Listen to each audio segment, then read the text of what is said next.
Which is the mega dateline. We're going to see week by week how things unfold. So beginning in week 1, the first thing I think you're working on is identifying self-confidence. This is ultimately what we're trying to do, is identify where you're confident, where you're not confident. This is the beginning of a money and manifestation transit.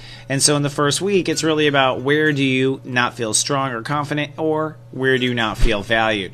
The story begins on November 30th when it's a goodbye old religion. The old pricing structure, the old philosophy of the way you would value yourself or not value yourself, that is goodbye. And so you're having to commit really to a tone, an inner tone. This is a mental tone, by the way, represented by Mars. But this is a tone of that poverty is over and poverty thinking is over. So you want to set that tone. And Sunday is setting that tone for the week, probably turning your back from frustration and self-confidence over Thanksgiving. Now, Friday, December 5th is the next turning point of the week. It's go time with personal boundaries, and there might be a test of your financials, a test of your self-confidence, a test of your values. Someone may test your values, and someone may test your boundaries. You want to definitely act on your personal strength. You've been working on your ego and your character for 2 years now, so it's go time with that. Move forward, and you want to accept your own boundaries and limits with yourself. That's very important. Also, be self-merciful and loving to your inner child at this time. But this is really just a test of the new prices.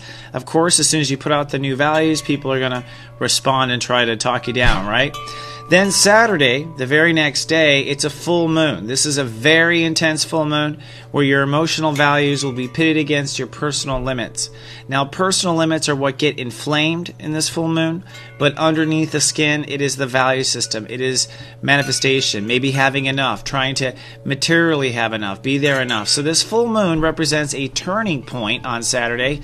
Might even kind of goof up the weekend, might make Sunday very hard, might be conflicts with people. That's often where values are misrepresented, and but it comes down to needing to reframe what you protect and what you don't protect. So moving your protection to what is more important, or what's important to you, is the essence of the full moon. Now let's move on to December week 2. In December, catch the rest of your Megascope Monthly at soulmart.me. Rent or download immediately for just $9.99. Happy New Year!